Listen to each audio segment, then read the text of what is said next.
Yo de pequeño, cuando veía volar una avioneta o un avión, decía, hay que ver, si eso se cayera, yo estaría deseando de llegar a ver lo que había ahí. De crío no sabía que podía hasta matarse gente allí, ¿no? Parece que se cumplió ese deseo que tenía yo.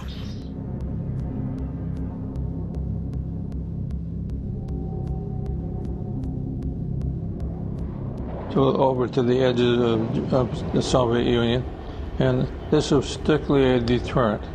In case they did something, we were there to react.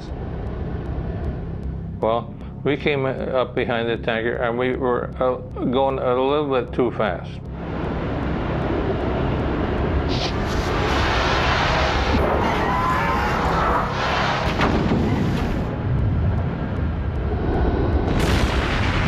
Fue a juntarse y pegar el zumbido y eso venía la fin del mundo para abajo. Apocalíptico. Mira lo que cae encima de nosotros. Dios mío, esto es un milagro, ¿eh? Cayó en la misma puerta en una era y en la misma puerta de la escuela.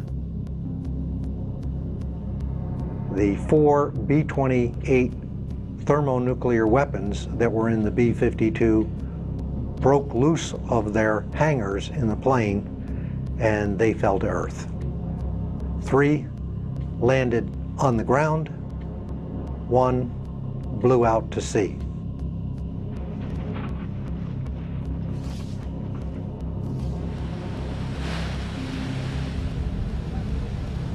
We did not know the physical condition of the weapon. We didn't know if it had broken apart. We didn't know if the parachute had fully deployed or partially deployed.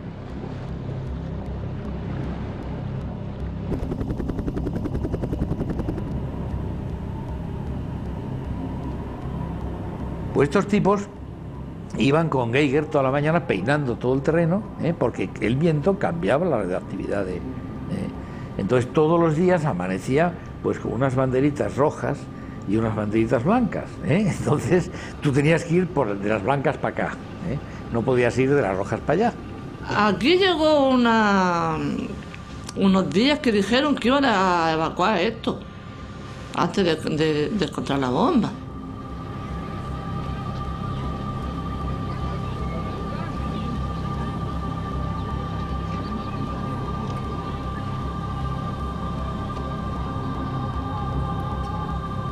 Ni ganado, ni periodistas, ni fotógrafos. Esa era la orden que nos habían dado. Fue de miedo, un engaño total. O sea, no decir, señores, que hay una peligrosidad, esta gente debe de saberlo. Bueno, a lo mejor hubiésemos desertado, yo no lo sé.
Voy a llevarte tu leche, hija.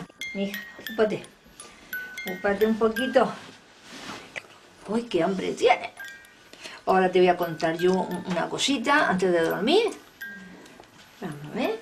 Ahora yo te cuento una historia muy bonita. Bueno, bonita hasta cierto punto, pero... Mira, Cintia, ocurrió cuando tú no habías nacido todavía y Milagrito y Pedrito eran muy pequeñicos, pasaban aquí, parece un cuento, pero fue una realidad, pasaban todos los días unos aviones muy grandes, grandísimos, y pasaba siempre dos juntos. Uno que era la mamá, míralo aquí, fíjate, y el otro era un B-52. Y entonces la mamá nodriza alimentaba, como yo te doy la leche, pues bueno, ella le daba el queroseno, sí, le daba de comer. Pero un día hizo mucho viento, mira, estos eran los pilotos que llevaban esos aviones tan grandes.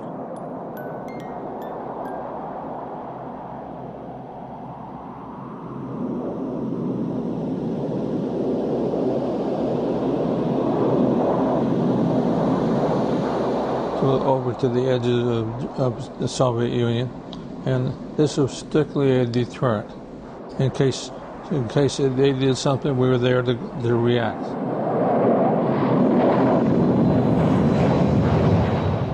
We, of course, had pre-selected targets in the USSR. And we carried the regular nuclear bombs, and we had these targets picked out. If they gave us the go signal, we attack those targets.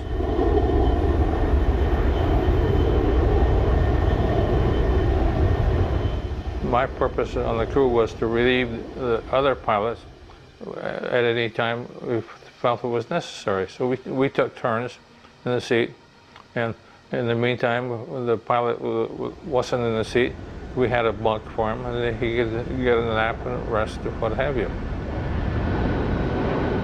Well, we came up behind the tanker, and we were going a little bit too fast. So we were dropping down below the tanker, and all of a sudden, something happened. There was an explosion of some kind, and felt like our airplane went nose down and tail up, and apparently it hit the tanker.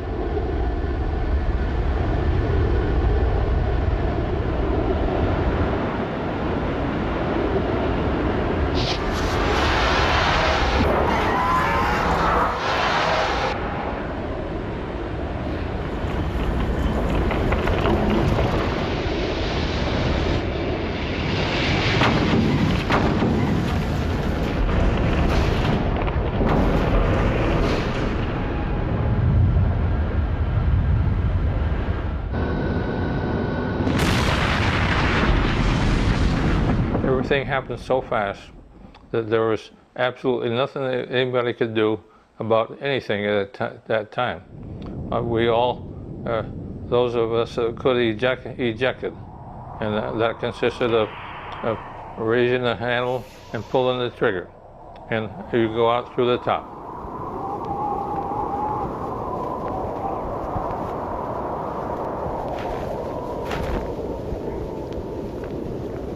We came home about 9:30 in the evening, got the children in bed, went to bed myself, and fell asleep. I didn't have a constant feeling, but all of a sudden, in the wee hours of the morning, and when it happened, I looked at the clock. It was 2 o'clock in the morning, our time, and it was like somebody had just yanked me and pulled me straight up in bed. I might say we overran him just a little bit, or underran him, but not very much. And when you get too close to a tanker, there's a procedure they have where the boom operator, if you get in a dangerous position, he calls breakaway, breakaway, breakaway, and you immediately cut the throttles and drop down below and back. Well, there was no such call. He didn't call breakaway at all.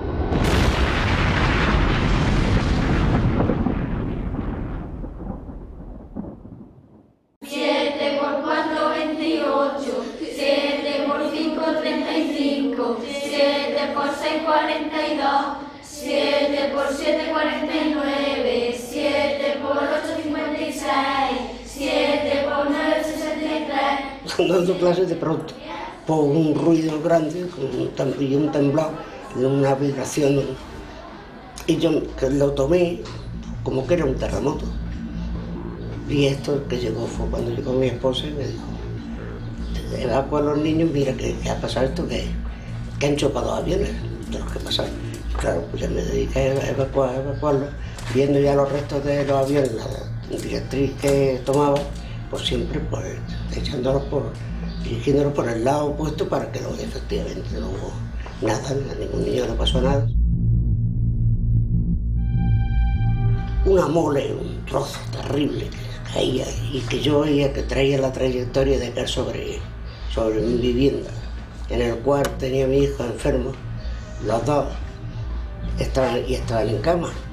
Entonces, claro, mi esposa quería tirarse corriendo para sacarla, pero era imposible, no daba tiempo, yo tenía que sujetarla pues, para que no, porque aquello iba a ser una catástrofe. Sí, pero total, no tuvimos la suerte de que era aquel gran trozo que era el tren de aterrizaje del B-52, pues cayó sobre unos 25 o 30 metros de mi vivienda y también del aula.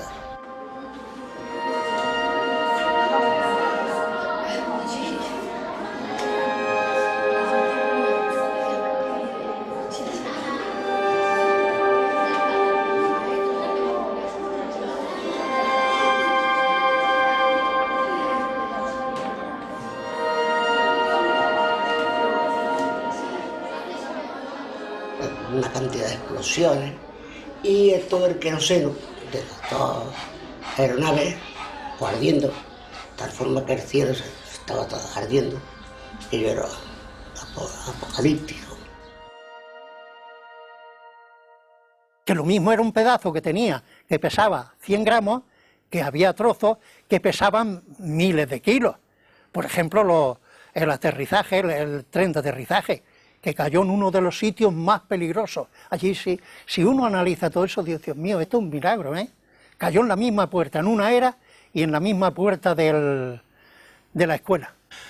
Digo, hay que ver el misterio de los aparatos estos, a la misma hora siempre se junta en el mismo sitio, se pone uno debajo del otro. Y de pronto sentimos, es que vi la explosión que pegó. Fue horrible la explosión. Fue a juntarse y pegar el zumbido y eso venía a la fin del mundo para abajo. Después cuando empezaron a ver más explosiones y a esparcirse trozos por un sitio y por otro, y como bolas de fuego. Mira lo que cae encima de nosotros. Y nosotros veíamos eso que parece que iba a caer. Y como venía el viento hacia acá, pues lo que pasa, ¿no? Veíamos eso caer, que nos pensábamos que iba a caer encima. Yo lo primero que hice fue abandonar mi casa, echar a correr, porque tenía un zagal con 3 años. Y quise saber dónde estaba, y digo, pues si pasa algo, que nos pille juntos. Yo eché a correr en busca de mi familia. Yo, mi tío y mi cuñado. Todo el mundo corriendo. Llego aquí desesperado aquí a la casa y no me encuentro a nadie. Y pasé por el lado de ellos, ni los vi siquiera. Y estaban todos, efectivamente, como ha dicho ella, en la plazoleta de la escuela. Estaban todas. Digo, pues aquí estamos todos, nos juntamos, y sea lo que Dios quiera.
Habla Radio España Independiente, Estación Pirenaica. Estimados oyentes, este es nuestro programa especial para Andalucía. La actualidad andaluza. El accidente aéreo de Almería. Un telegrama de prensa fechado el martes comunica: continúan en Cuevas de Almanzora las investigaciones y la búsqueda de restos en relación con el accidente de aviación ocurrido ayer lunes.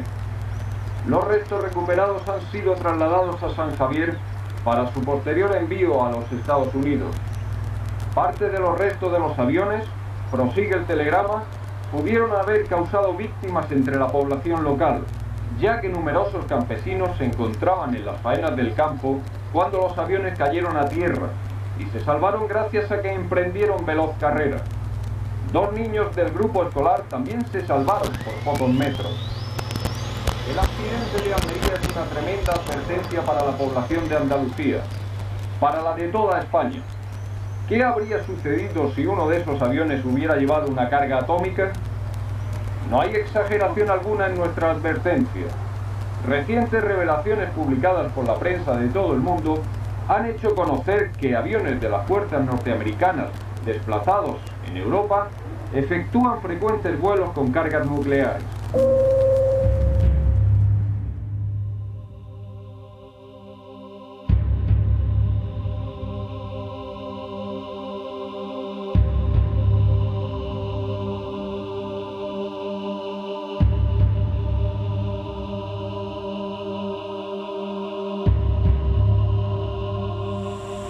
Por esas fechas me ganaba la vida pues la agricultura y tenía una explotación de vacas de leche, que yo llevaba la leche a Garrucha y a Cuevas a venderla.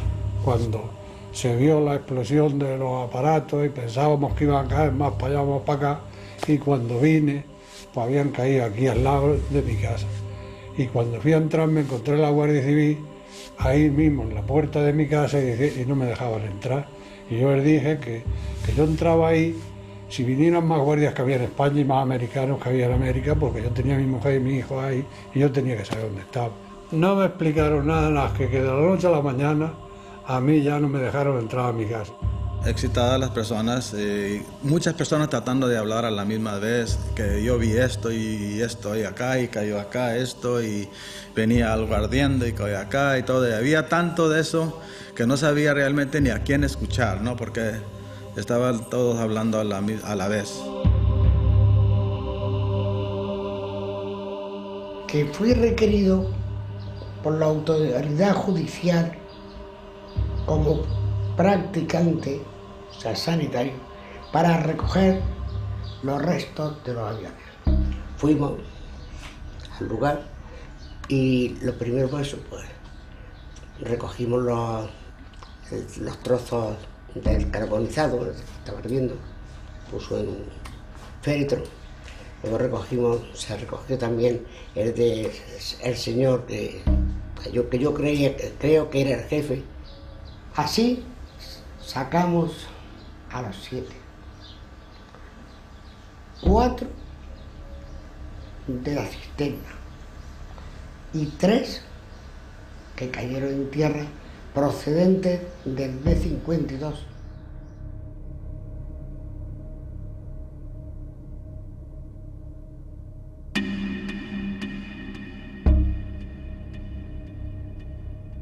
Yo veía que era una persona sentada en una silla.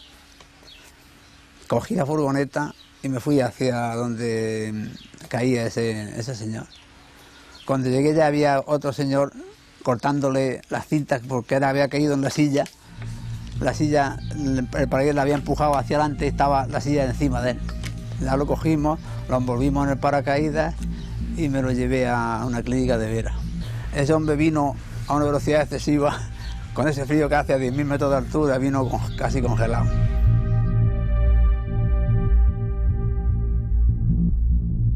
When I realized that there were so many fishing boats around, I thought possibly one of them would come over and pick me up. But apparently they didn't see me because of the tremendous swell in the water.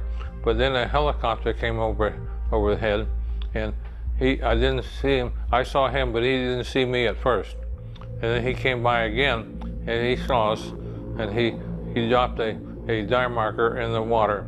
And after that, there were 2 boats came close, so they were both trying to pick him up, I guess.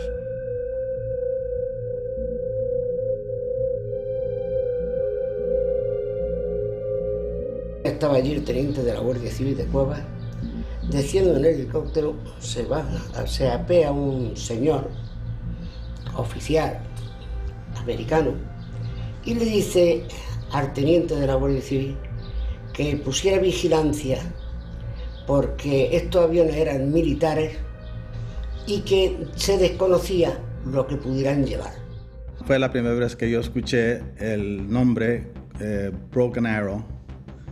Broken Arrow, flecha rota, es el símbolo que se utiliza o código que se utiliza cuando hay un incidente o un accidente nuclear. Otra cosa que no sabíamos nosotros es cuál iba a ser la reacción del pueblo al ver a los americanos que habían causado ese incidente, ¿no? La gente que era inocente. Inmediatamente me enteré de que la gente lo que hacía es ofrecer auxilio, ¿no? y tratar de ayudar para resolver aquello, cuando menos inicialmente. Los vecinos de Palomar se portaron maravillosamente todos bien. Se tiraron todo el mundo de Palomares para un lado, para otro, con ánimo de auxiliar, de hacer todo lo que hubiera hecho necesario. De todo el pueblo entero, toda la barriada entera, para auxiliar con un comportamiento ejemplar.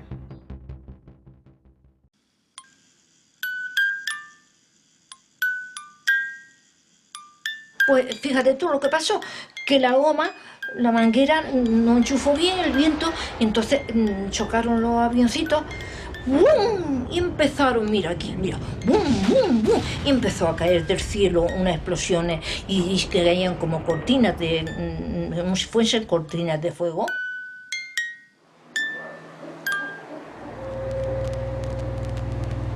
La bomba.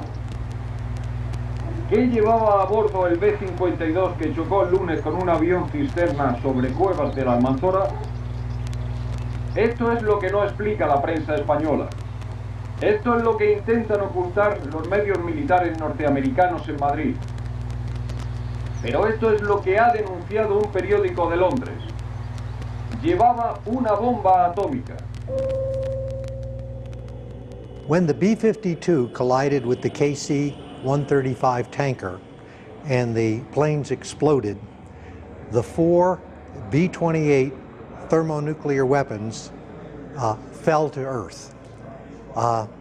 They were then labeled numbers 1 through 4 in terms of how they were discovered.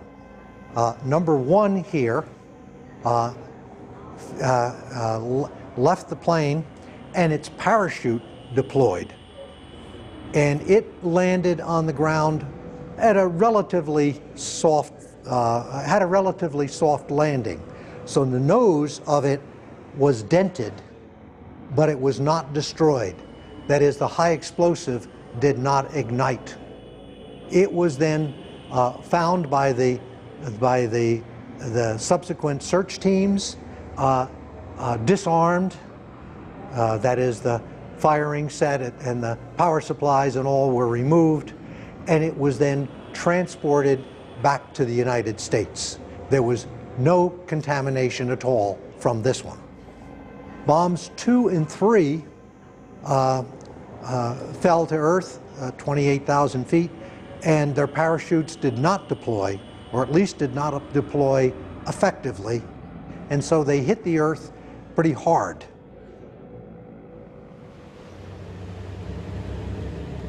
We were on scene before any other services.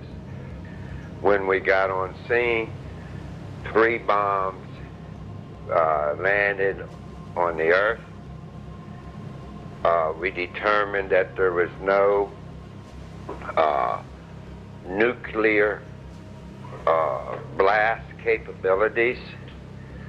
There was some radiation, which the Air Force was on their way to clean that up, and the rest of the planes and weapons and everything.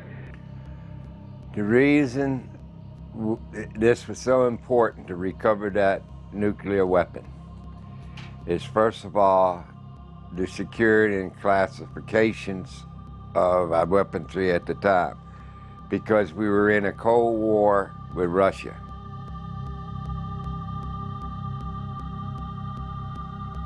A los 5 o 6 minutos estaban descubiertas las 3 bombas que cayeron en tierra por los vecinos de Palomares.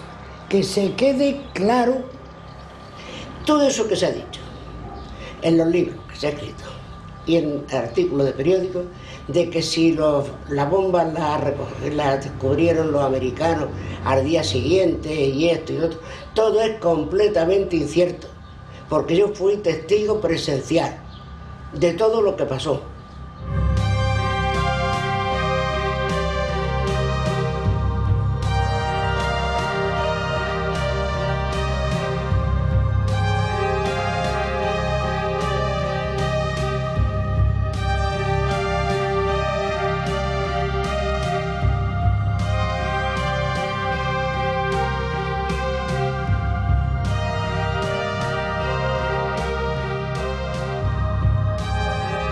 Este accidente también supuso una oportunidad para que algunos científicos militares que dentro del gobierno español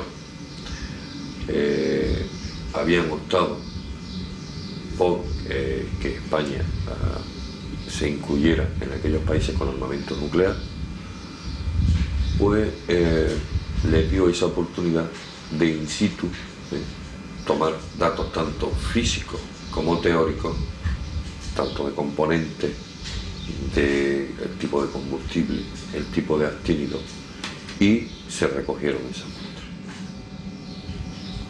En el 66 yo era comandante de aviación al mismo tiempo que era jefe del grupo de teoría y cálculo de reactores de la Junta de Energía Nuclear. Me llamó el presidente de la Junta de Energía Nuclear, que era el profesor Otero, y me dijo que había hablado con el capitán general Muñoz Grande, que era entonces vicepresidente del gobierno y jefe de la Alto Estado Mayor, que fuese a Palomares para que trajera trozos de la bomba para analizarlos aquí en la Junta de Energía Nuclear para saber de qué era aquello, si era de uranio, de plutonio, qué contaminación, porque claro, para saber la contaminación que produce hay que saber qué materiales la componen. Y entonces al día siguiente pues me dediqué a ir a la zona donde habían impactado las bombas y se había roto, porque había deflagrado el explosivo, que no sé si deflagró o explosionó el explosivo químico, que rompió el metralla aquello, y fui cogiendo trozos que creía que eran importantes, sobre todo poliestireno, que estaba impregnado en plutonio, etc. Con lo que analicé, pues me di cuenta entonces de que si funcionaba una bomba de hidrógeno, también podría hacerse en menor escala la fusión producida por láser. Si en una bomba de hidrógeno yo quitaba entonces el cebo, la parte inicial, que era la bomba atómica, y coloco un láser, bueno, una de un láser, puede producir entonces la fusión del deuterio y trito y producir energía. Lo que ocurre es que esa información estaba clasificada entonces en Estados Unidos. Pero esta idea también la pensaron por los americanos y los rusos. Lo que pasa es que ha estado clasificado como secreto hasta el año 92, me parece.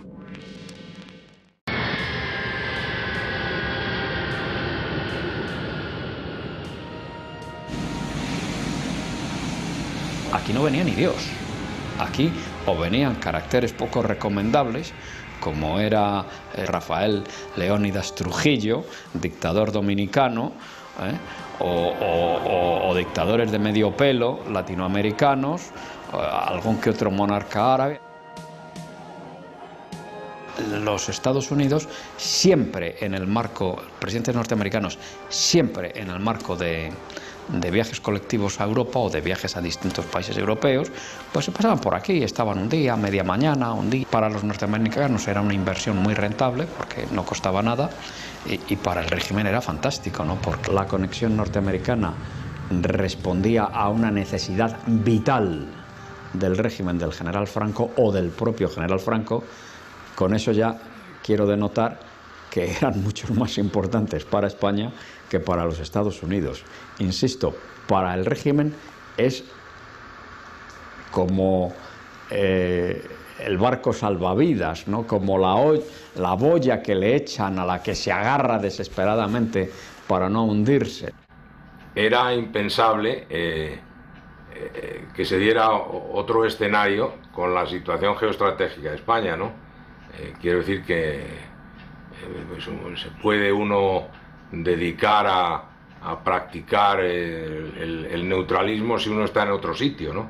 Pero si uno tiene una de las llaves del Mediterráneo y si es punto de escala obligado de los aviones que van de Estados Unidos, entonces, y con el mundo partido en dos bloques antagónicos con dos concepciones políticas completamente diferentes, es muy difícil retrotraerse a eso. We were very concerned about a surprise attack by the Soviet Union that would destroy our nuclear capability. And in the late 50s and early 60s, basically all of our retaliatory capability was on aircraft. We hadn't yet gone to intercontinental ballistic missiles or submarine-launched ballistic missiles. It was all aircraft. The most effective aircraft delivery system for a nuclear weapon was the B-52. It was a large plane. It could fly basically 10,000 miles without refueling. It could be refueled in air, so it could stay airborne for a very long time. And in the era that is of the Palomares accident, that is 1966, the B-52s typically carried 4 B-28 thermonuclear bombs. So we wanted to keep those airplanes, at least some portion of them, in the air constantly. They're easy to destroy if they're caught on the ground. So Strategic Air Command was set up to deter an attack from the Soviet Union, and as part of that strategy, we kept a portion of the strategic fleet in the air at all times. Con la implantación en la península cierran el anillo de bases que desde el Reino Unido, desde Noruega, el Reino Unido hasta Turquía van a acercar a la Unión Soviética lentamente a lo largo de los años 50. Es una manifestación de la estrategia de la contención de la Unión Soviética que los Estados Unidos practican.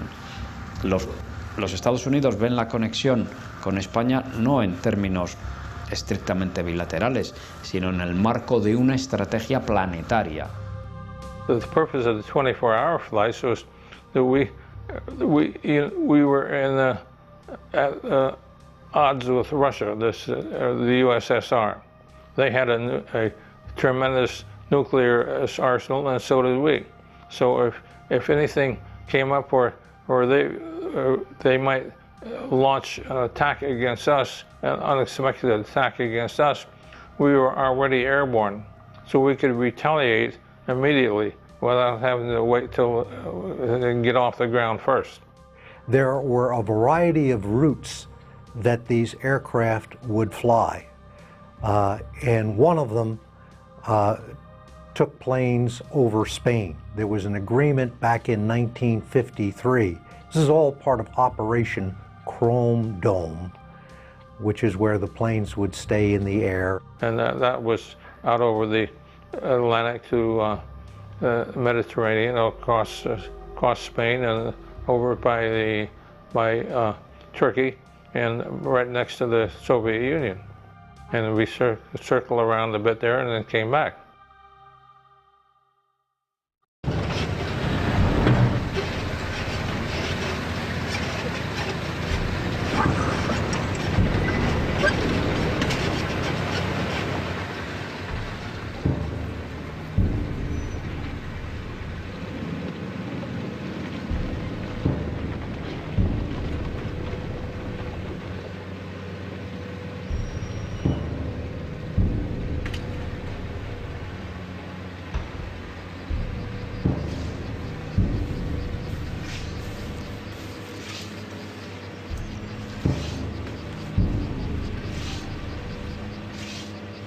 Mi padre, mi hermano y yo estuvimos donde el impacto de la bomba 3, con la bomba, todos los trozos, y ya empezó a llegar la Guardia Civil y no nos dejaban, pero nosotros como críos nos metimos, estuvimos tocando por allí.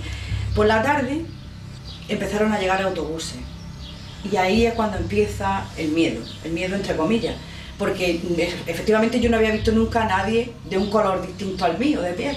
Y claro, todas las personas que se estaban bajando de esos autobuses eran de color negro. Entonces, imagínate cuando no has visto a nadie, te da una sensación porque no sabes lo que es. Ellos hacían un fuego por la noche, porque era el mes de enero, y ahí hacían ellos su guardia. Entonces, imagínate que a esas personas solo se les veía el blanco de los ojos y los dientes. Para mí era pánico, yo no salía a la calle, yo no quería ver a nadie. Fueron días terribles, yo recuerdo eso pero con miedo. Y cuando ya eran aproximadamente a las 4 de la tarde o las 5, ya vino gente responsable del Ministerio no sé, del Ministerio de aquí del Aire o también gente de Estados Unidos. Y entonces nos unimos y empezamos a buscar ya la misión, decir que se ha perdido la caja, que había bombas, desconocíamos el número, sin especificar, porque una bomba, pues ya sabemos, una bomba puede ser la bomba corriente, de metralla y eso, y puede ser esta, la H como esta era. Pero bueno, nuestra misión aquí, ¿qué? Pues nada, nuestra misión es ni ganado, ni periodistas, ni fotógrafos. Esa era la orden que nos habían dado.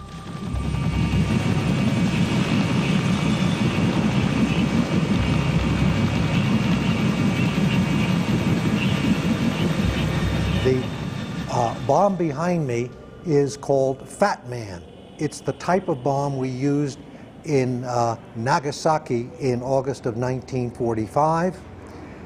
It's an implosion weapon. What that means is we have a large sphere of plutonium. Around that sphere, we have a great number of explosives formed as lenses. Each of those lenses has a detonator.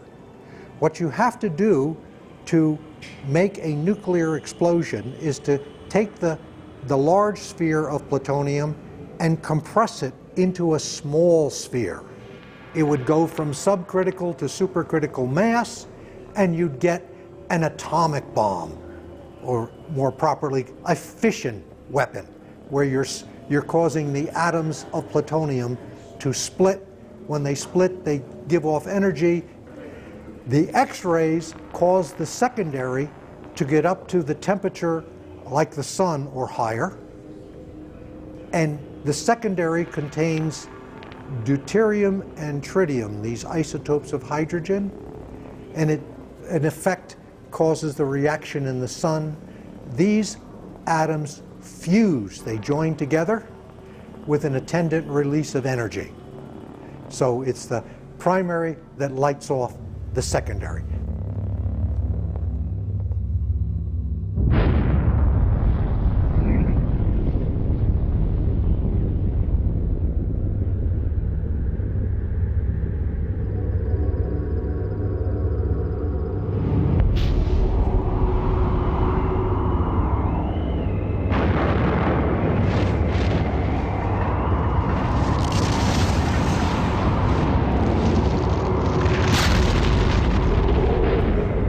After the war, we started to make the weapons better, if that's the right term, more sophisticated at least. They were smaller, lighter, and had even higher yields. Fission is used basically as a trigger to ignite fusion, and these were much more powerful weapons. The bomb dropped on Nagasaki had a yield of about 20 kiloton.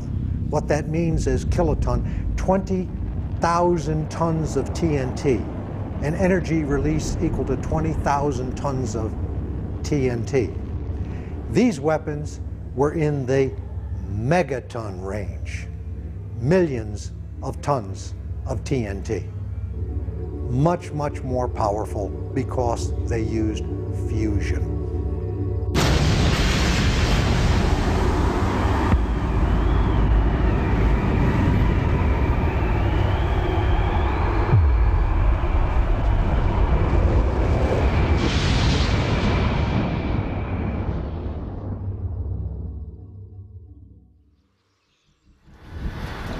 Nos llamaron por la noche a Rodalquilar, que estábamos viviendo allí, y al día siguiente por la mañana fuimos.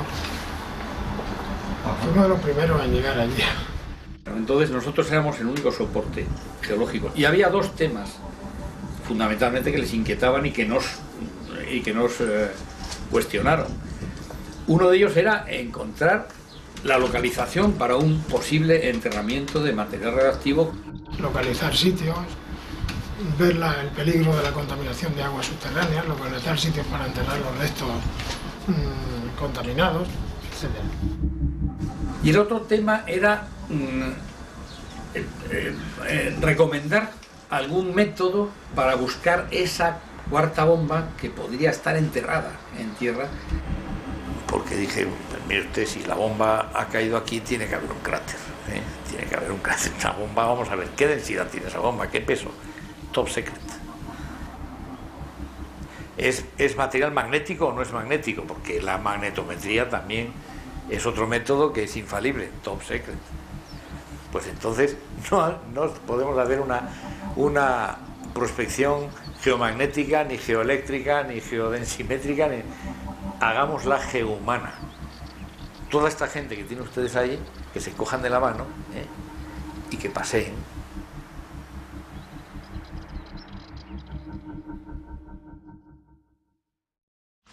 Aunque pase dentro con el coche, ¿no?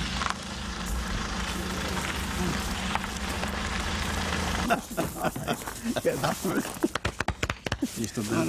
Yo también, hombre. ¿Tu familia? Otra española. Bueno, convertía en estado con ustedes. Sí, obviamente. Y les alzaba así, como dos niños así. Siempre fue fuerte. Una vez justo de caer la bomba. Yo estoy viva y no puedo correr. Ay, yo estoy viva y no puedo correr. Esta es la reunión que hubo. Esta fue con el general, ¿verdad? Era pequeñito. Era pequeñillo. Le sacaba como un metro de... Empezó a darle tirones al asiento para adelante porque estaba muy duro para sacarlo. Esta está bien porque es la de todos los militares de... Bueno, los de reclamaciones. Los de reclamaciones. Sí. Sí, lo que también comentó Paco es que él vio 6 paracaídas y solo recogió 5 personas. Sí. Entonces, pues, el resto, el sexto era la bomba. Paco le decíamos Francisco, el de la bomba. Pensaba y se disculpaba por no haber podido rescatar al hombre muerto. Decía que era un hombre muerto porque había dado en medio cuerpo o algo así. Parte de eso fue de la bomba. Y este señor conocía muy bien las paracaídas y todo, ¿no? Y a partir de eso empezamos a concentrar la búsqueda más en el mar que en la tierra, porque en la tierra no encontramos el último aparato.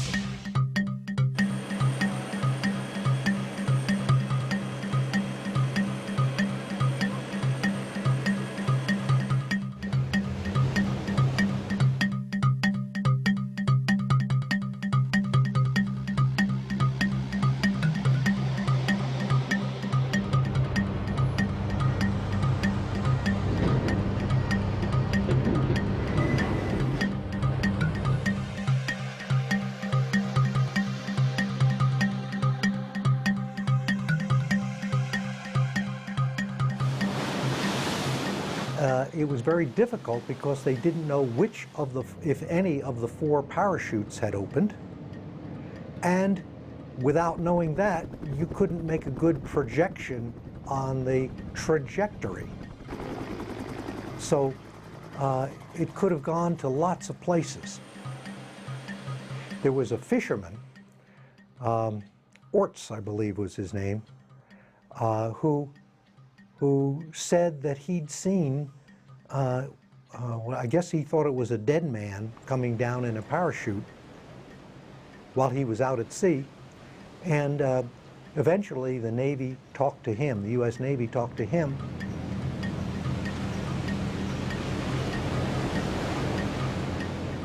We knew that the eyewitness had reported the possible sighting of the weapon when it went in the water.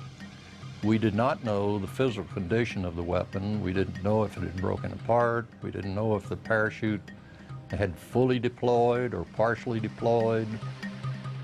let me say that eyewitness accounts are not always the best accounts that you can get. So you'd have to look at all eyewitness accounts with a certain amount of skepticism. Yo decía, es que se creen que yo me voy a equivocar. Si no me puedo equivocar, no yo.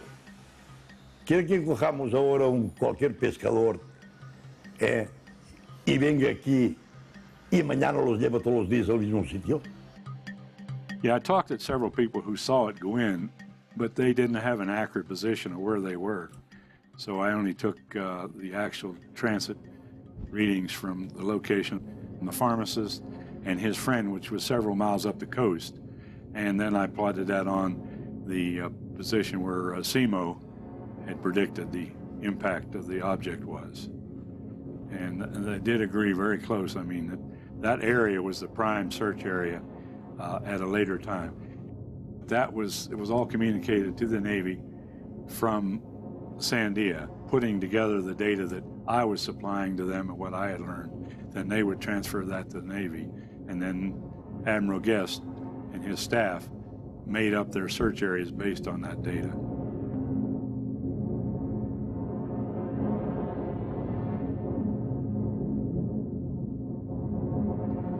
The Cubmarine was a very capable small submarine. Basically, it was almost looked like a large torpedo with a big double cupola on top, so the two operators could ride on it. Alvin was the most versatile of all of the submersibles in that she had the depth required for the operation, and she could search in those rugged canyon areas underwater that we found. The Illuminaut was a larger submarine, and her best search efforts would be in the flatter areas. We did see that one, and we did mark it as very suspicious. And I had briefings with Admiral Guest on his cruiser or whatever ship he was on, I forget what it was, but anyhow, and recommended strongly that he go back to that. And he didn't do it immediately because he had his own plans laid out with his people, and I understood that, but as later they did go back to that, the one that we had marked as very suspicious, and that's where they finally found it.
Initially, the Alvin located a trench on the sea floor, and Alvin followed that down, and following that particular mark, they actually located the bomb in 2,550 foot of water. During the first lift operation, the lift line parted, and after having lifted off the bottom some distance, we're not sure how far it actually came off the bottom, but it then caused another slope that was a little bit different from the first one, but eventually it got in the same gully and then ended up in the same track, only it went further down. At that point, we had determined that it's best if we bring in the Curve, which is a cable underwater recovery vehicle, that had been used to recover torpedoes. And so the crew of the Curve actually treated this as just a big torpedo. Habla Radio España Independiente, Estación Pirenaica. El punto. El suceso de Almería ha tenido enorme resonancia en Madrid, porque ha venido a recordar los dramáticos peligros a que está expuesta España, y muy especialmente su capital, con un polvorín atómico a sus puertas, Torrejón, a consecuencia de la utilización cada vez más intensa de sus campos y sus puertos, por el dispositivo bélico de los Estados Unidos. La opinión pública española tiene pleno derecho a exigir una información fidedigna de lo ocurrido, y que no se juegue con sus vidas. España no está amenazada por nadie. Mejor dicho, está gravemente amenazada por esas bases militares de los Estados Unidos instaladas con vistas a una agresión a los países socialistas.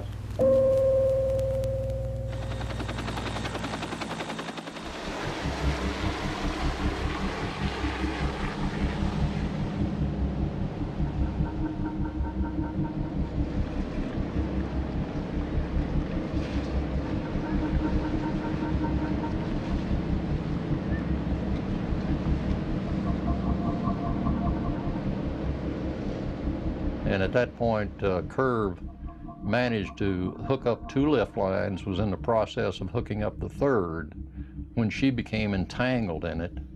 And at that point, we just lifted the whole thing and managed to get it on board. And once it located, it brought a cable down and hooked up to a mounting eye on the weapon, hoisted up to 100 feet, which EOD personnel took the firing device out of the nuclear weapon, theoretically rendering it safe where there would be no possibility of a nuclear blast. It was long hours. Our goal was to complete our mission, and I think that's what we mainly had on our mind the entire time, is not to quit, to keep going until our mission was complete.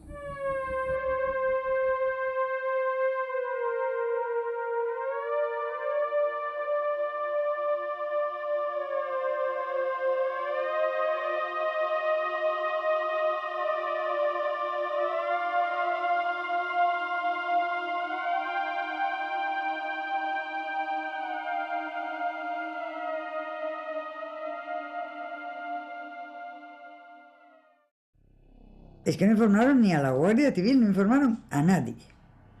Pues como había habido esa gran desidia, tenían que taparla de alguna manera. ¿Cómo la tapa? Pues llamando la atención por la bomba perdida en el agua, y que estamos buscando una bombita. Somos tan amigos de crear sainetes de las cosas que empieza el sainete del pescador que encuentra la bomba y que explica a las grandes tecnologías del momento que ser español es lo que importa, y fíjate tú el talento que tenemos, que ya sabemos dónde está la bomba, ¿no? Iba de paisano y me dijo, observe mi comandante, me figuré que era Guardia Civil, porque si no, no hubiera dicho esto, ¿no? Pero bueno, no lo sé. Pero quiero hablar con usted en privado, dígame qué le pasa. Y entonces pues salimos fuera de la tienda de campaña y me dijo, mire usted que estoy muy preocupado con eso del plutonio. Yo le dije, bueno, yo también estoy muy preocupado con el plutonio, claro. Bueno, es que yo me he casado hace unas semanas. Digo, pues enhorabuena. Sí, pero es que me han dicho que eso de plutonio produce impotencia. Yo dije, no, hombre, no, lo que produce es cáncer de pulmón. Y entonces se fue tan contento. Había un despiste enorme allá. Yo, claro, no estaba metido en la cosa política ni nada, lo que había allí, pero vienen autoridades y cada una decía tonterías más grandes. Realmente es que a la radiactividad se le tiene siempre mucho respeto y falta de conocimiento las personas. Entonces, pues surgen siempre mitos y surgen... Es como un tema tabú en el cual la gente puede opinar diciendo cosas espectaculares. Pero hasta entonces, claro, toda la prensa estaba dirigida. ¿Y a qué estaba dirigida? Pues a no a no soliviantar a nadie, a decir todo esto es un oasis, aquí no pasa nada, todo es perfecto, y a eso responden esos titulares, ¿no? Es una prensa, ese cuarto poder tiene que ser el portavoz del pueblo, el portavoz de la gente. Ese cuarto poder se pone al servicio del Estado, sea por dinero, sea por vanidad, sea por lacitos, sea por lo que sea. En el momento que el cuarto poder se pone al servicio del Estado, se ha terminado la prensa. Y ahí no, en tiempo de Franco estaba descaradamente a sueldo del Estado.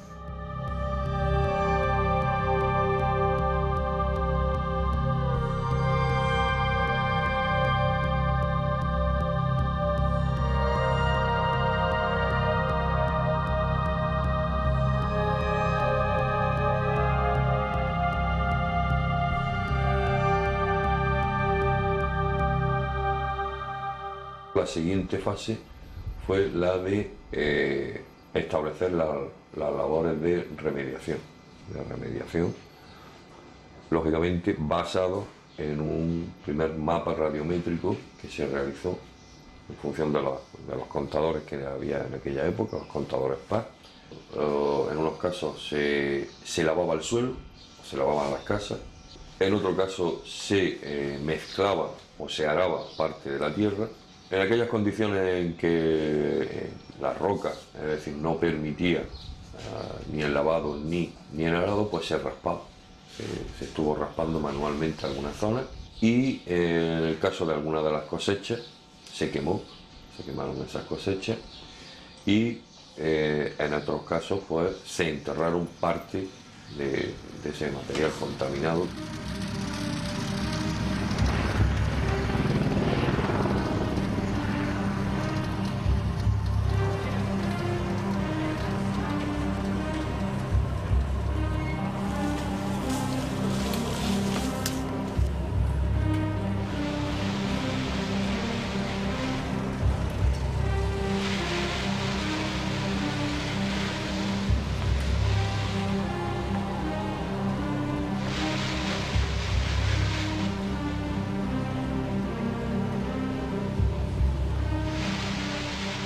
La contaminación que produce el plutonio es muy superior a la que produce el uranio.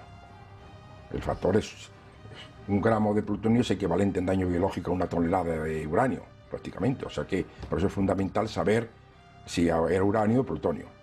No, desde el punto de vista de radioprotección, las medidas tomadas son claramente insuficientes. La disputa en aquel momento consistía en había que evacuar la población o había que descontaminar con mucha más intensidad el área contaminada por plutonio. Se optó por una medida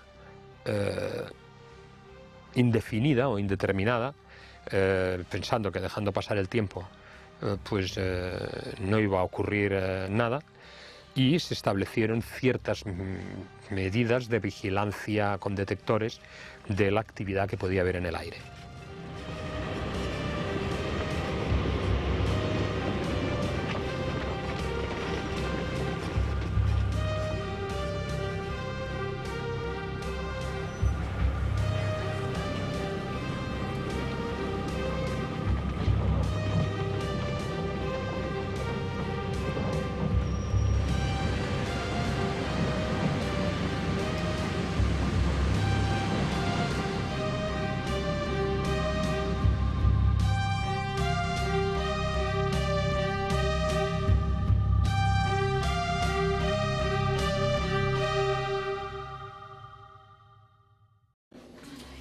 Pues ahora mismo estoy terminando de meter la ropa, que me falta todo por meterlo, y para poder coger el camino para irnos ya, para Madrid, a lo de siempre, lo de todos los años, que nos llaman para poder hacer una analítica, nuestros exámenes, te hacen electro, te hacen de todo, y queremos pues que nos den nuestros resultados de las pruebas que nos van a hacer en Madrid.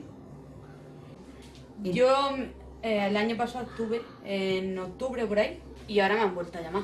Y la verdad es que no sé por qué 2 años seguidos no me han llamado a mí nunca. Iremos a ver. Yo intranquilidad no, que va.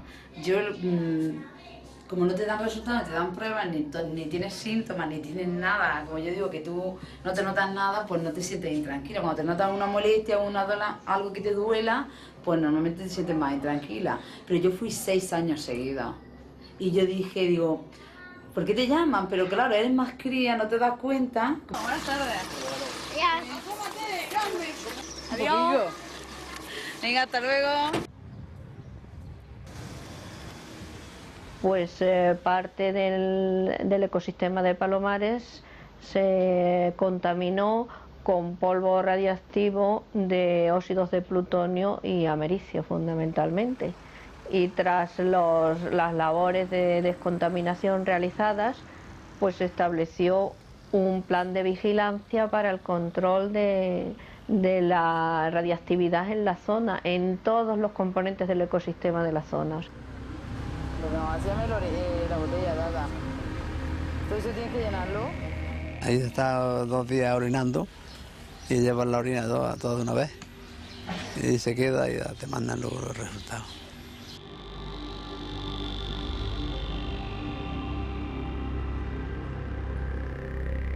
A nuestro grupo concretamente pues nos ha servido para formar un equipo de investigación que en realidad tiene muy buenos conocimientos a nivel internacional del comportamiento de estos radionucleidos en el medio ambiente.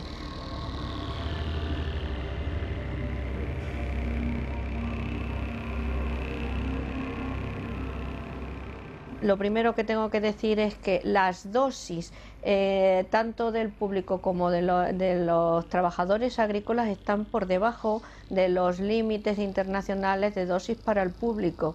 En sentido estricto, y dado el mecanismo de las radiaciones ionizantes y particularmente de las alfa, no se puede considerar que haya nunca un nivel seguro. Y esto deriva por el mismo efecto que tienen las radiaciones ionizantes. Esto es lo que se llama un efecto estocástico, quiere decir que es un efecto al azar. Si una radiación alfa altera un cromosoma o altera el ácido nucleico, es un evento al azar.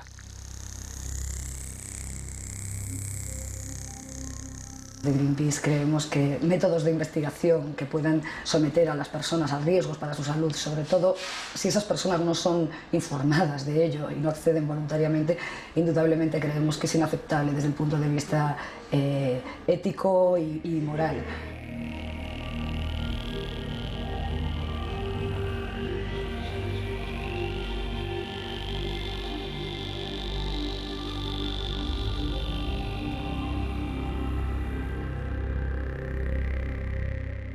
Para seguir la salud de las personas que van allí y por otra parte es para investigar, claro. De normal, pero eso estamos de acuerdo.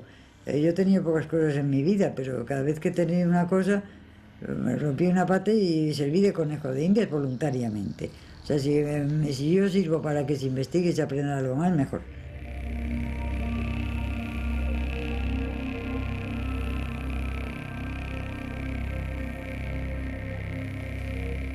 No se han publicado los resultados de todas estas personas. Las personas que aparecían con niveles de plutonio no se tomaron medidas respecto a ellas de protección o de advertirles sobre las actividades que estaban efectuando que podían contaminarlos. No han sido nunca el sistema de salud ni los expertos en salud pública los que han podido llevar el conjunto de medidas o de seguimiento de la población para, considerando en primer lugar la afectación y la salud de las personas. O sea, se desprende de lo que se conoce que había más interés en conocer qué ocurría con el plutonio en las personas que en proteger la salud de la población que existía allí.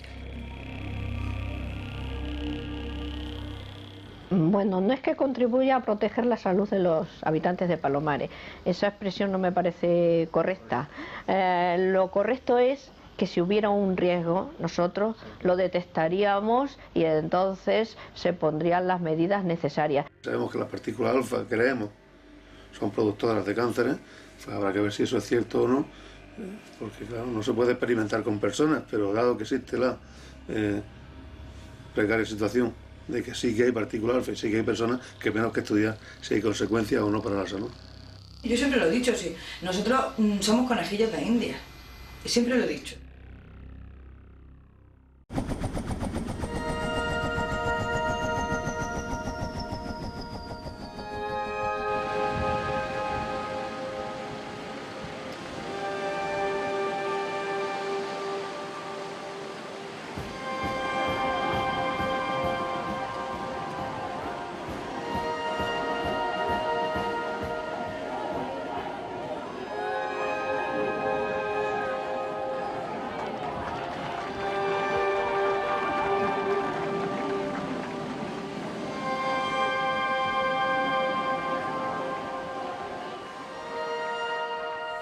Los mismos españoles tuvieron más culpa que ellos porque no nos dijeron nada y eran los que más nos lo ocultaban.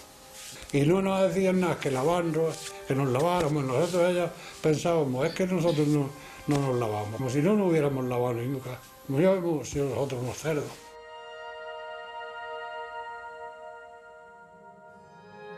Los habitantes del lugar se dan cuenta de esa realidad, de lo que está sucediendo, solo y exclusivamente a través de medios exteriores.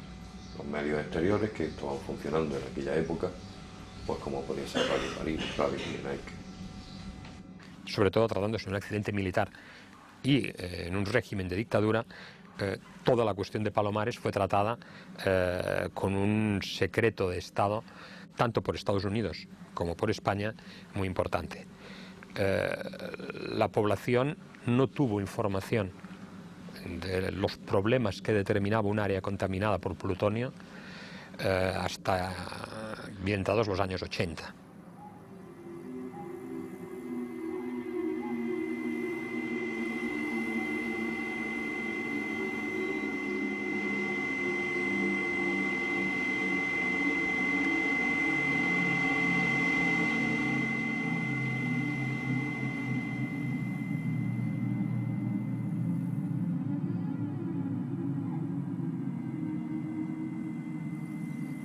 Resulta singular que, pasados 40 años, aparecen dos puntos en concreto, que son los puntos de impacto de la bomba número 2 y la bomba número 3, en las que, en la actualidad, pues da unos valores en mayor contenido que los que se establecieron al principio.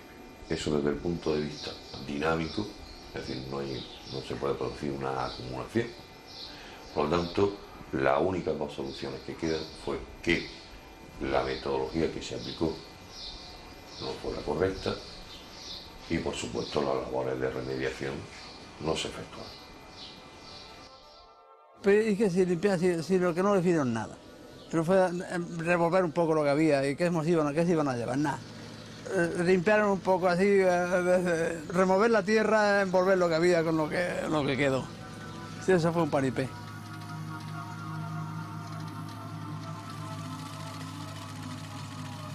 Era evidente que ahí había contaminación. Bueno, que ahora lo reconozcan ahora. Bueno, pero claro que lo sabían. Es que se lo han callado. Que luego adornan el mes porque esto hay que hacerlo por el bien de la sociedad, para que no haya alteraciones, para no sé qué, porque a la gente hay que evitar. Pero es que mienten y mienten en su provecho.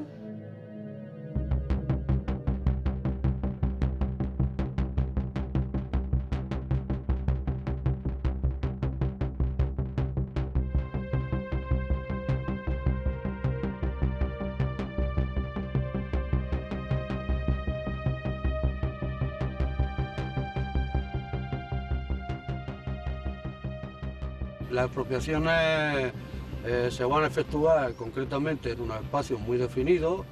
En las zonas 2 y 3 va a haber alrededor de 9 hectáreas van a estar afectadas.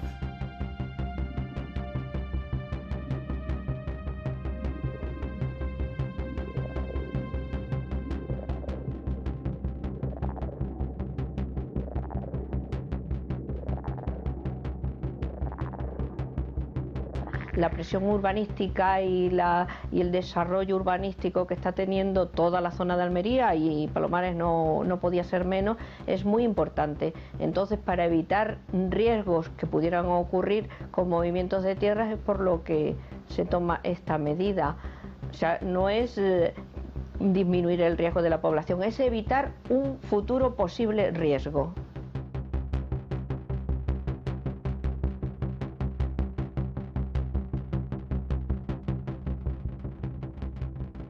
Esa zona, según Internet, es la zona de mayor plusvalía inmobiliaria de toda Europa en este momento.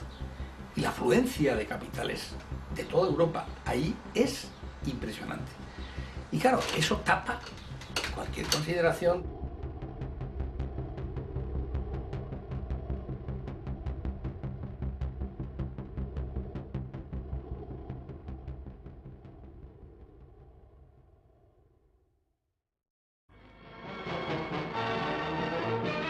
A bordo de este helicóptero procedente de la base de San Javier, llegan a tierras de Almería los ministros del Aire y de Información y Turismo, entre una gran expectación de periodistas e informadores gráficos españoles y extranjeros por el doble motivo del viaje: inauguración de un parador y visita a la zona de Palomares. Después, los ministros pasan por el campamento Wilson, instalado en el centro de la playa de Palomares, donde cayeron por accidente aéreo 4 artefactos nucleares sin estallar. Aquí, lo mismo que había sucedido en Villaricos y en Garrucha, el pueblo de Palomares tributa a los ministros un afectuoso recibimiento.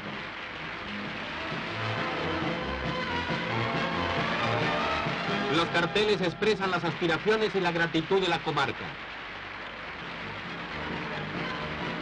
Como parte del programa previsto, y para demostrar con el ejemplo que no existe peligro de radioactividad en esta zona costera, el ministro señor Fraga Iribarne, el embajador de Estados Unidos y el jefe de la región aérea del Estrecho se dan un buen baño, pues así lo permite la benignidad del clima a pesar del invierno.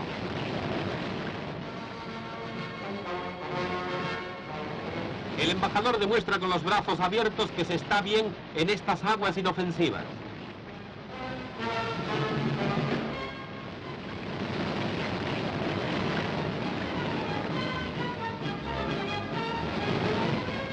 Y hecha esta elocuente demostración, el ministro y el embajador nos dicen adiós al salir del agua. Lo que provocó el famoso baño, que yo creo que fue una operación genial desde el punto de vista de las relaciones públicas, ¿no? Porque evidentemente la prensa británica, ¿no? La prensa sensacionalista británica, ¿no? El Sun, el Mirror, el Daily Express, todos estos iniciaron una campaña, ¿verdad?, que empezó a hacer daño, pidiendo a los ingleses que se abstuvieran de venir a España. El turismo pues era la máxima fuente, junto con las remesas de los emigrantes que estaban en el exterior, lo que producían las reservas y lo que después de los años de penuria de los 40 y los 50, donde España empezaba a sacudirse el polvo de la miseria. Hice un artículo explicando lo que pasaba en Palomares y preguntándole a Fraga, diciéndole a Fraga, que los españoles no somos retrasados mentales, todos de necesidad. Y que en lugar de bañarse, ¿por qué no nos publicaba un análisis de las aguas y las tierras que todos sabemos leer? Y que además de tomarnos por imbéciles, que no nos engañaba. Y esto se publicó en plena dictadura, en Pueblo, en la última página. La más leída.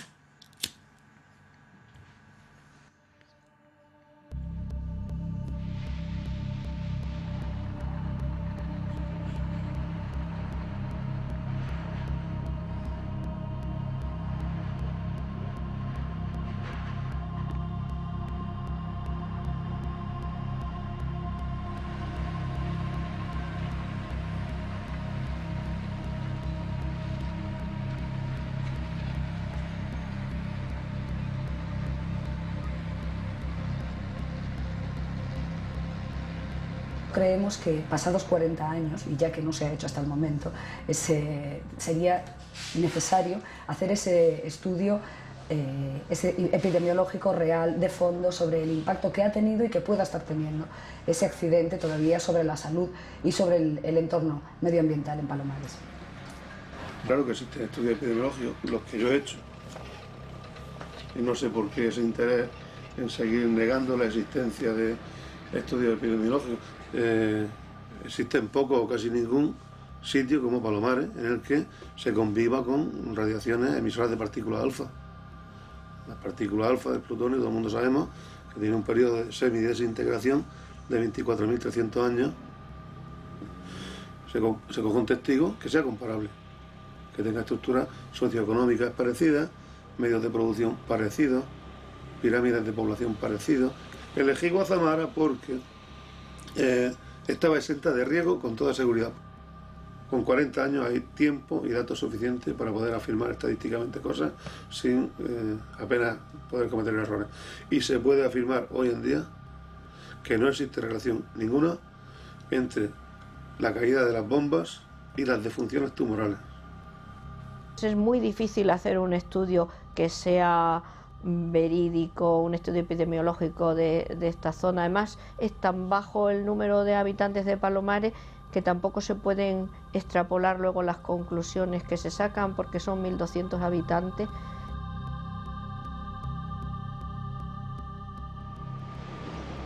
Alpha is the least, and a couple of us was contaminated with alpha, and you have to go for a year. For the first month, you have to urinate in a bottle, and they test that every day for a month.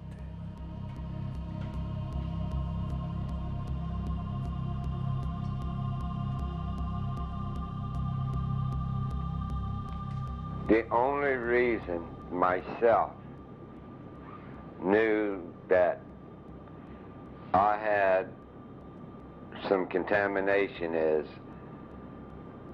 over there I took a copy of my health record out at that time that indicated my exposure to alpha radiation. I learned many years later that I believe there was 6 of us that was contaminated, and the other 6 men never even knew it. The United States of America and the Spanish government does not come forward and provide the help, answers, and treatments to long-term effect of this incident that happened in 1966 makes me very shameful. I am not proud of that, because the Spanish human beings, the civilians, deserve much more than that.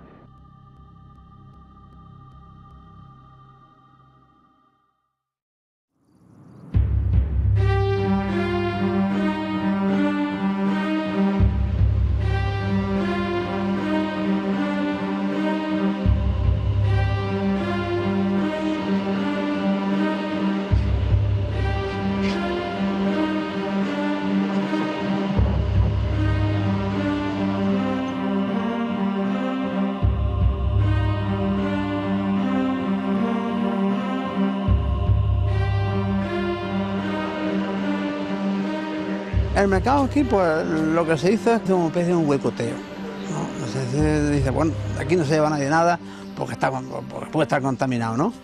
Y todo el mundo cedió, nadie vendió ya 1 kilo de tomates a partir de ahí.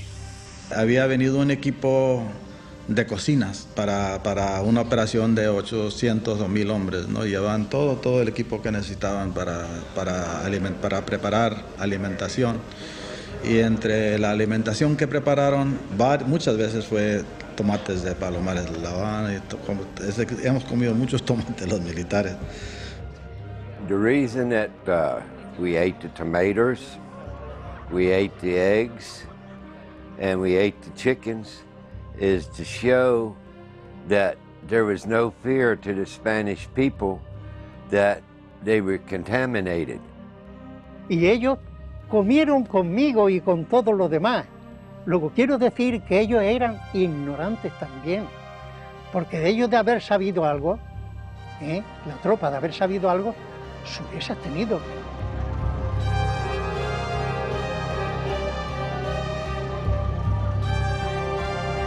Lo pasaron muy mal, porque encima que que cogieron la cosecha. Luego le tira. Y luego para que sigue sembrando y le tienen que poner el sello como que eran de Albacete. Si no, no vendía una sandía. Y por eso ahora no quieren ellos hablar del tema este.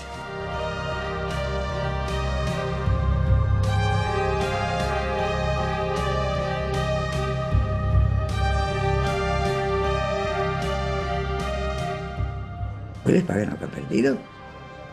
Que es que ha perdido la cosecha, que es que ha tenido que irse a vivir a otro lado, que es que esta gente hay que pagarle. Y estaban de acuerdo, pero luego se desvió la cosa. La desviaron las autoridades locales, entre otros Fraga.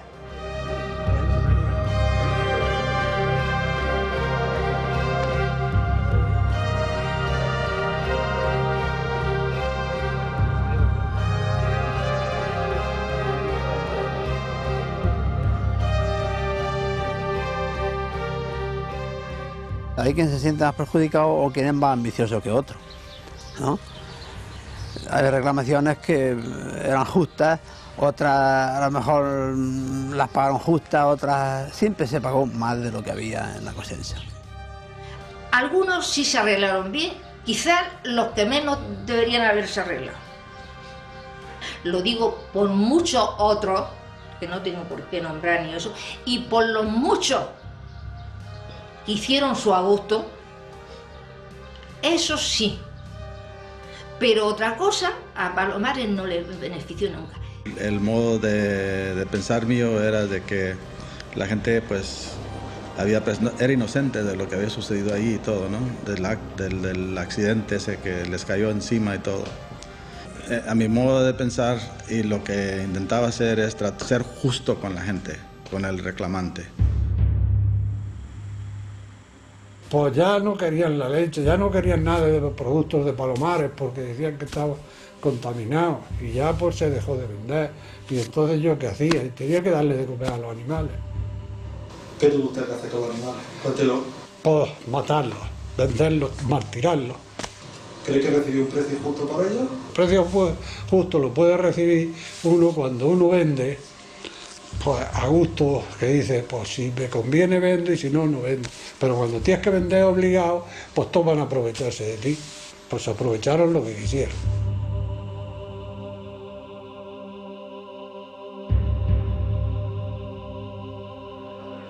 Lo que si en vez de haber sido en aquel tiempo fuera hoy, y hubiéramos sabido en aquel tiempo lo que sabemos hoy, ya veríamos cómo se la hubieran apañado, tanto aquellos como los de aquí, con nosotros.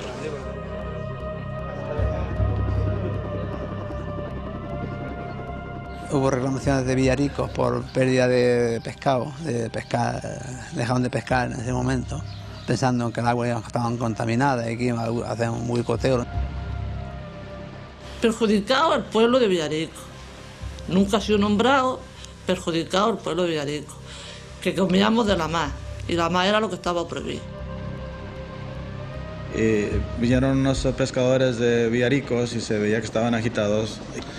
Y el punto de ellos, naturalmente, es de que estaban sin poder pescar y comer y cosas así, ¿no? Alimentación. Y a partir de eso no recuerdo exactamente, pero se llevaron a cabo medidas para que esas personas recibiesen un anticipo o algo así, y alimentación también.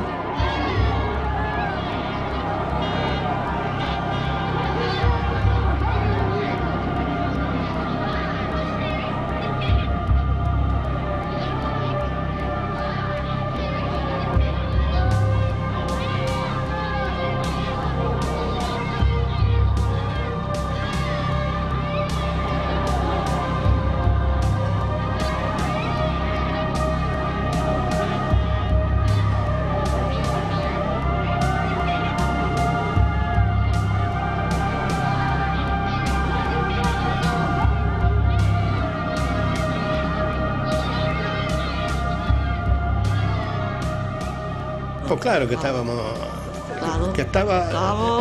hasta aquí.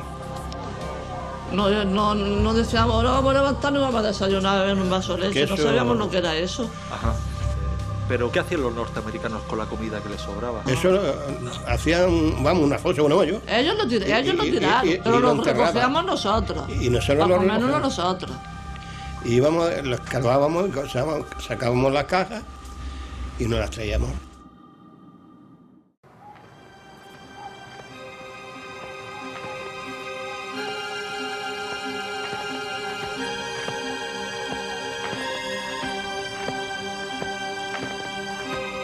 Hay un choque de mentalidad, hay un choque cultural muy importante, que no ha sido estudiado porque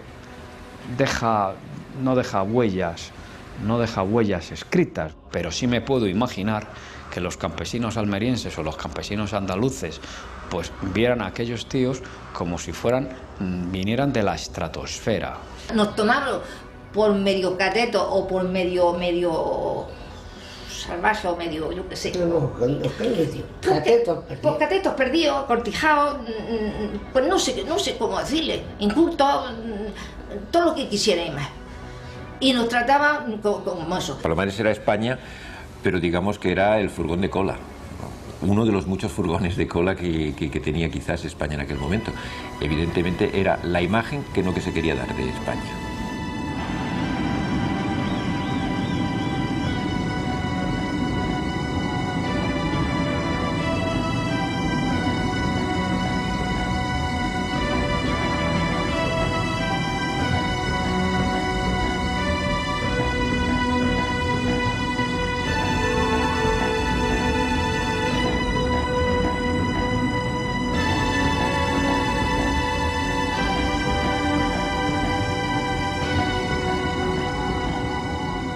La gente no quiere que se hable de aquí, no quiere que se hable de esto porque pues, es una zona con buenas perspectivas de turismo, entonces piensan porque a lo mejor puede perjudicar en ese aspecto.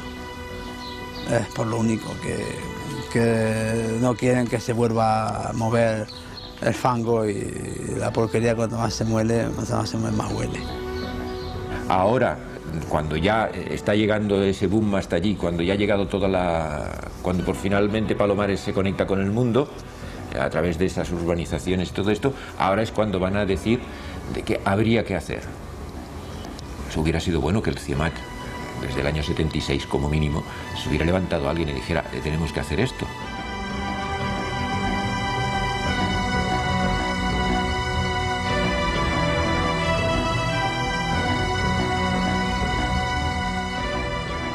Parece que hemos pasado a lo largo de la historia solo y exclusivamente para recibir palos. Todavía no hemos obtenido ningún beneficio adicional por aquellos sucesos. Pero tampoco son víctimas inocentes, porque han tenido 40 años. O sea, son víctimas de una situación que durante 40 años ellos mismos han ido contribuyendo también a que se produzca. Evidentemente, si desde los años 60 o luego en los años 80 hubiera habido una reivindicación mucho más seria de la defensa de su derecho a la salud. Hay personas preocupadas por la salud de sus familias, por la salud de la población y de las generaciones futuras, otras personas pues, que estarán influidas por otros intereses, sean económicos o por la información que reciban de sectores interesados.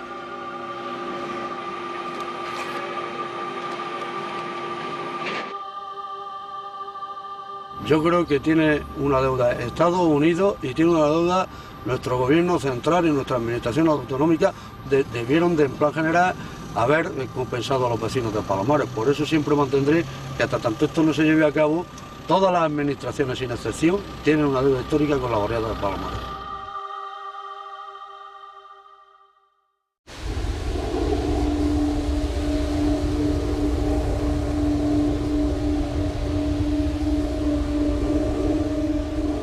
He regresado a Palomares y he regresado varias veces porque le tengo un aprecio a la gente, al pueblo que se portó muy bien conmigo y ojalá que yo me hubiese comportado bien con ellos y todo. Le he contado la historia a mis hijos, conocen lo de Palomares, que están cansados de escucharme hablar de Palomares. Y fue tan interesante y fue formó tan importante parte de mi vida que es como si parte de la vida mía, y por eso varias veces he regresado. The Accident Investigation Board and whoever was running the thing from Washington, D.C., they decided everything was my fault. So I got the dirty end of the stick on that. And anyway, we decided that we should do something about that because I was not being treated the way I should have been. And we got a couple of good lawyers.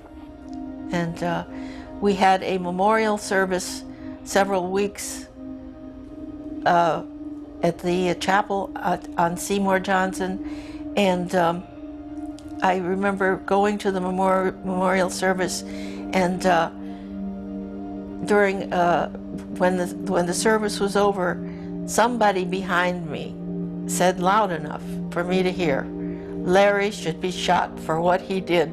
He wasn't even back from Spain yet.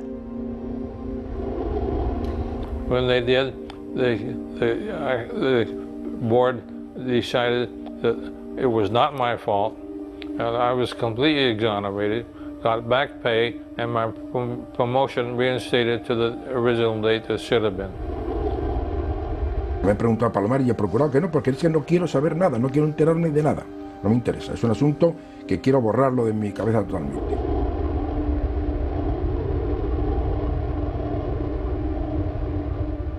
En Palomares pueden nacer niños, puede vivir gente, no pasa nada. Alguno, pues, por un código genético X le podrá pasar, no pasa nada, los jovencitos no exageremos. Yo nunca pensé, vamos, yo me la jugué porque en ese momento sí se creía que bastaba pasar por un camino de esos para contaminarse para toda la vida. Y mire usted, pues no.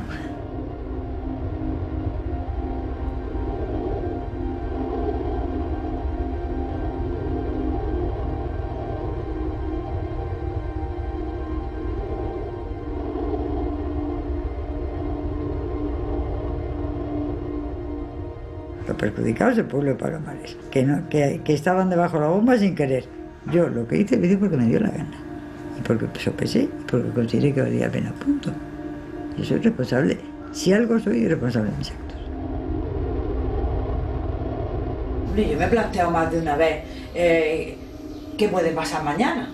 Y si ya me lo planteo a lo mejor ya no como yo, ¿no? Sino como mi hijo y el futuro.